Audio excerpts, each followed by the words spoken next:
আসসালামু আলাইকুম, কেমন আছেন সবাই? আমি এখন আছি আমাদের বরৈছড়িতে। বরৈছড়ি সরকারি নার্সারি, যেটা হর্টিকালচার সেন্টার, সেটাতেই আছি।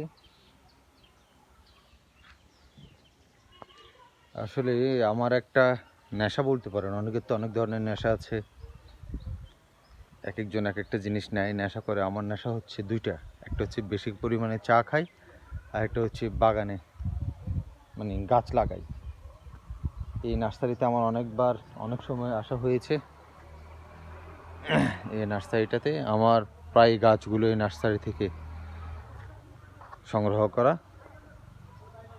দেখেন, ছোট একটা গাছ, আম্রপালির গাছ। এখন শীতকাল, কিন্তু আমের বউল আসার কথা না। দেখেন, আমের বউল অলরেডি চলে আসছে।